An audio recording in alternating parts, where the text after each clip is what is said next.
जी अस्सलाम वालेकुम नाजरीन, मैं हूं तालिब हुसैन अपने प्रोग्राम तरक्की पसंद के साथ। आज हम बात करेंगे पीटीआई के फॉरेन फंडिंग केस की। पीटीआई जब बनी थी तो बहुत सारे लोग जो आज पीटीआई के अंदर नज़र नहीं आ रहे वो पीटीआई के फाउंडिंग मेंबर थे। उनमें अकबर एस बाबर साहब भी थे जो पीटीआई के फाउंडिंग मेंबर थे। अकबर एस बाबर साहब कहते हैं कि मैं इमरान खान को अपनी गाड़ी में रावलपिंडी के गिरदोनवा में घुमाता रहता था। रावलपिंडी की कच्ची आबादियों के अंदर, रावलपिंडी की क्रिश्चियन कम्युनिटी के अंदर, रावलपिंडी के मतवस्त तबके के अंदर हम इकट्ठे जाते थे और पार्टी की तंजीम होने के लिए काम करते थे। पीटीआई के बुनियादी रुकनों में बेशुमार लोग शामिल थे। सबसे अहम रुकन जनाब मिराज मोहम्मद खान साहब थे, जो कामरेड मिराज मोहम्मद खान साहब जो पीपल्स पार्टी में भी रहे, जिन्होंने पीटीआई का जो इब्तदाई मंशूर था वो लिखा। मिराज मोहम्मद खान साहब भी इमरान खान की अना के सामने ज़्यादा देर ठहर न सके और किनारा कशी इख्तियार कर ली। सलीम साफी साहब कहते हैं कि जनरल हमीद गुल जो कि इमरान खान को प्लांट करने वाले आदमी थे, जिन्होंने सबसे पहले इमरान खान के ऊपर काम करना शुरू किया। ये काम उनके ऊपर 80s के अंदर से हो रहा था इमरान खान के ऊपर कि इसको लेके आना है सियासत के अंदर। तो इमरान खान साहब की जो मोहसिन कुशी की रवायत है उसकी इब्तिदा उन्होंने हमीद गुल साहब से की। उन्होंने ये फैसला किया कि हम पार्टी को उस वक्त अनाउंस करेंगे जब हमीद गुल साहब पाकिस्तान में नहीं होंगे, क्योंकि हमीद गुल साहब ने वाइस चेयरमैन बनना था पार्टी का और इमरान खान ने चेयरमैन बनना था। तो ऐसा ही किया गया, जब हमीद गुल साहब मुल्क से बाहर थे तो पार्टी को अनाउंस कर दिया गया। इसी तरह जस्टिस वजीउद्दीन साहब जो कि उस वक्त पीटीआई के अंदर जो एक उन्होंने कमीशन बनाया था, जो प्रोब कर रहे थे 2013 की पार्टी की टिकट के हवाले से कि किसने कितने पैसे लिए, किसने कितने पैसे दिए। जब वो रिपोर्ट आई और उसमें मोतबर लोगों के नाम आए और इमरान खान साहब जो है वो प्रेशर बर्दाश्त ना कर सके और जस्टिस वजीउद्दीन साहब को खुदे लाइन लगा दिया। इसी तरह हामिद खान साहब हैं जो एक पढ़े लिखे आदमी हैं, मरूफ वकील हैं पाकिस्तान के, हमेशा एक असूली बात करते हैं, तो उनको भी उन्होंने साइड लाइन कर दिया। तो अकबर एस बाबर, हामिद खान साहब और बहुत सारे लोग, एक तवील दास्तान है ऐसे लोगों की जो पार्टी के अंदर तब्दीली के ख्वाब से जाकर आए थे, जो समझते थे इमरान खान ही वाहिद नजात दहिंदा हो सकता है इस कौम का, जो समझते थे कि इमरान खान के आने से मुल्क में डॉलरों की रेल पेल हो जाएगी, जो समझते थे कि हकीकी जमहूरियत का अलम बरदार इमरान खान है। और ये किसी हद तक इमरान खान ने शुरू में किया भी। वो जो बातें करते थे हमेशा तरक्की पसंदी की बातें करते थे। मुशर्रफ के खिलाफ शुरू में वो मुशर्रफ के हमनवा रहे, बाद में मुशर्रफ के सबसे बड़े क्रिटिक रहे, काफ लीग के क्रिटिक रहे, एमक्यूएम के क्रिटिक रहे और हमेशा नए लोगों को आगे लाने की बात करते थे, तब्दीली की बात करते थे। पार्टी के अंदर जमहूरियत भी उन्होंने नाफज करने की कोशिश की, लेकिन रफ्ता रफ्ता इक़्तिदार की हवस ने उनको अंधा कर दिया। इमरान खान साहब लंबी जदोजहद नहीं कर सकते थे, वो नेल्सन मंडेला नहीं बन सकते थे, वो ची गवेरा नहीं बन सकते थे, वो माओ तुंग नहीं बन सकते थे, वो लेनिन नहीं बन सकते थे, वो जुल्फ़िकार अली भुट्टो का शीर भी नहीं थे। लेकिन उन्होंने अपने आप को अवाम के अंदर ये जाहिर करने की कोशिश की कि मैं माओ तुंग हूँ, मैं जो है लेनिन हूँ और मैं जो है इनकलाब पसंद हूँ, मैं तब्दीली के लिए एक वाहिद आदमी हूँ। लेकिन रफ्ता रफ्ता ये बयानिया उनका ठुस होता गया।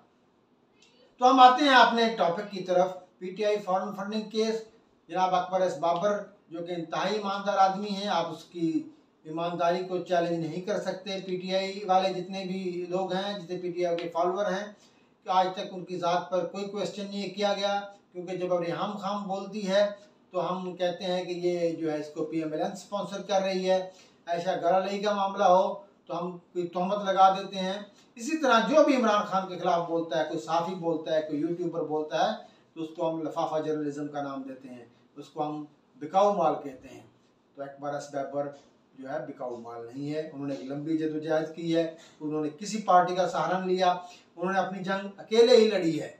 उन्होंने ये पहली दफ़ा 2014 के अंदर ये नुक्ता उठाया कि पीटीआई $1 मिलियन की फॉरेन फंडिंग जो है वो खुद बुर्द करने में मुलव्वस है। आपको याद रहे कि पॉलिटिकल पार्टीज आर्डर 2002 क्लास 6 की सब क्लास 3 में ये कहा गया है कि कोई भी party foreign funding, foreign national से फंडिंग नहीं लेगी।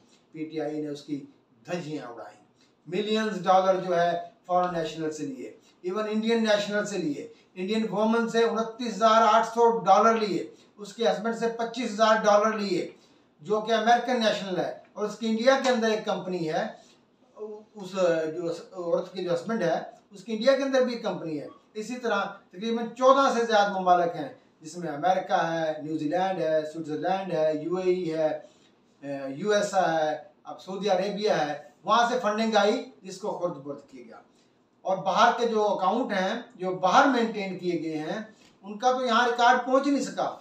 फरवरी 2022 के अंदर जो स्क्रूटनी कमेटी की रिपोर्ट आई, स्टेट बैंक की जो रिकॉर्ड था उस पर वो मुश्तमिल थी, तो उसमें ये बताया गया कि स्टेट बैंक से जो हमें रिकॉर्ड मसूल हुआ है और जिसको हमने इलेक्शन कमीशन में जो अकाउंट सबमिट किए गए हैं उससे कंपेयर किया तो 2008 में 5 अकाउंट छुपाए गए, 2009 में 7 अकाउंट छुपाए गए, 10, 11 और 12 में 13 अकाउंट छुपाए गए और 13 और 14 में 14 अकाउंट जो है पार्टी के जो पाकिस्तान के जो अंदर अकाउंट थे वो छुपाए गए।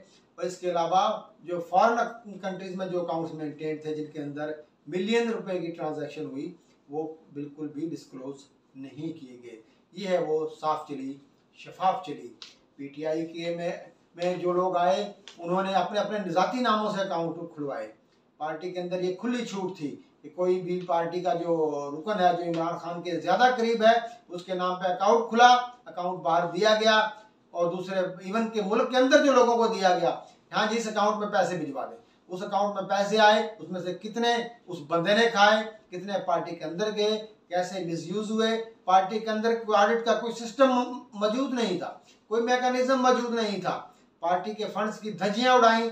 जो सरकर्दा लोग थे, जो इमरान खान के हवारी थे, दरबारी थे, उन्होंने पार्टी के फंड का बेदरेग इस्तेमाल किया और अपनी जाती जायदादें बनाई। 2015 में जब इलेक्शन कमीशन की स्क्रूटनी कमेटी ने पहली दफ़ा स्टेट बैंक ऑफ पाकिस्तान को लिखा कि आप आइए हमें बताइए कि पीटीआई के इस अरसे में कितने अकाउंट्स मेंटेन रहे। वो अरसा था 2008 से 2014 तक का, उसमें कितने अमाउंट्स की ट्रांजैक्शन हुई। तो स्टेट बैंक ने कंप्रहेंसिव रिपोर्ट जो बना के दी जिसमें बताया कि 14 अकाउंट्स जो एयर वाइज, जैसा कि मैंने पहले बताया तफसील कि 2008 में 5 और आगे 2009 से लेकर 11 तक 13 अकाउंट, 12 और 13 में 14 अकाउंट्स। ऐसे ये इन अकाउंट्स में मिलियंस की ट्रांजैक्शन है, तकरीबन $2 मिलियन की ट्रांजैक्शन है जो इन्होंने डिस्क्लोज नहीं की। उसके अलावा पाकिस्तानी नेशनल से जो रुपये में फंडिंग लेते रहे वो भी डिस्क्लोज नहीं की हुई। तो ये सीरियस कंसर्न है। पीटीआई ने तकरीबन 7 साल का अरसा जो है इलेक्शन कमीशन के साथ कोऑपरेट नहीं किया। वो मुख्तलिफ हीले बहाने बनाती रही, स्टे ऑर्डर की तरफ जाती रही, उनका वकील पेश नहीं होता था। लेकिन दूसरी तरफ अकबर असबाबर ने हिम्मत नहीं आ रही, वो हर पेशी पर आते थे और अपना दिफा करते थे, पार्टी कारकुनों का दिफा करते थे, पाकिस्तान का दिफा करते थे। उन डोनर्स, मासूम डोनर्स जिन्होंने पार्टी के लिए चंदा दिया उनका दिफा करते थे। वो लोगों को चीख चीख कर बताते रहे ये वो खान साहब नहीं है जिसे आज के नौजवान समझ रहे हैं।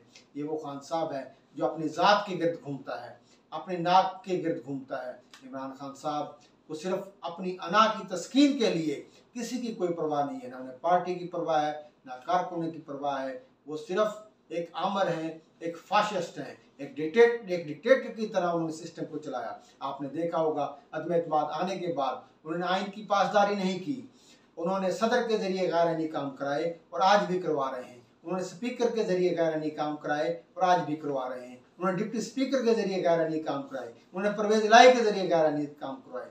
इमरान खान साहब को चाहिए था ये ग्रेस के साथ चीज़ों को फेस करते, क्योंकि वो कहते रहे हैं कि मेरे खिलाफ अगर एक बंदे ने भी कहा कि मुझे आप पर एतमाद नहीं है तो मैं इस्तीफा दे दूंगा। लेकिन जब वक्त आया तो खान साहब ने अपने वादे का वफा नहीं किया और वो कभी नहीं करते, वो हमेशा यू टर्न लेते हैं, वो यू टर्न के मास्टर रहे और इसका वो दिफा भी करते हैं कि वो यू टर्न क्यों लेते हैं। फॉरेन फंडिंग केस ने पीटीआई की धज्जियां उड़ा के रखती हैं, इमरान खान की बोलती बंद करके रखती है। ये वो केस होगा जो पाकिस्तान की सियासत पर वसी तब्दीली का बायस होगा। आपको याद होना चाहिए कि पार्टी अकाउंट हर साल जमा होने होते हैं। 31 अगस्त तक पार्टियों के account election commission of Pakistan में जमा होने देते हैं और पार्टी का जो प्रेसिडेंट या चेयरमैन और फिनांस सेक्रेटरी जो है वो उसको साइन करते हैं। एक तरफ साइन प्रेसिडेंट या चेयरमैन के होते हैं, दूसरी तरफ जो साइन होते हैं फिनांस सेक्रेटरी के होते हैं। साथ एक सर्टिफिकेट लगता है पार्टी हेड की तरफ से, वो लिखता है कि कोई ममनुआ फंडिंग हमारे अकाउंट्स में शामिल नहीं है। तो इस सिलसिले को अगर हम देखें तो हम इस नतीजे पर पहुंचते हैं कि इमरान खान ने मिस डिक्लेरेशन की और मिस डिक्लेरेशन और झूठ के कॉन्सिक्वेंसेस पाकिस्तान के आइन में दिए हुए हैं। ये क्रिमिनल ऑफेंस है, पार्टी बैन हो सकती है, पार्टी पर पाबंदी लग सकती है, इमरान खान और जिम्मेदारान के खिलाफ कार्रवाई हो सकती है। ये तो वो सूरत हाल है जो हम आपको आईनी तौर पर बता रहे हैं। अगर ऐसा नहीं होता और इसके राह में इमरान खान रोड अटकाने की कोशिश करते हैं, वो इलेक्शन कमीशन को प्रेशराइज करने की कोशिश करते हैं, जैसा कि कुछ अर्सा पहले वो एस्टेब्लिशमेंट को प्रेशराइज करने की कोशिश कर रहे थे, तो इससे एक अनारकी फैलेगी, मुल्क के इदारों की तौहीन होगी। इलेक्शन कमीशन जो पहली दफा हम देख रहे हैं जिसने रस्का इलेक्शन के अंदर अपनी गैर जानबदारी जो है वाजे की, वो आज पार्टी फंडिंग के सिलसिले में जो केस चल रहा है उसमें अपनी गैर जानबदारी जो है वो सामने लेके आ रहा है। वो अपने फैसले काफ़ी हद तक हम समझते हैं कि सिकंदर सुल्तान राजा ने अपनी मर्जी और अपने आइन के मुताबिक किए हैं। तो इससे अगर इमरान खान इसके ऊपर प्रेशर बढ़ाते हैं तो ये तबाहकुन होगा, मुल्क के अदारों के लिए तबाहकुन होगा। तो हम देखते हैं कि जो आने वाला फैसला इलेक्शन कमीशन ने आज जो महफूज किया है वो कितने दिन में आता है, क्या इस पर कोई बड़ी ताकत असरअंदाज हो सकती है, इसका हमें इंतजार रहेगा। बहुत बहुत शुक्रिया।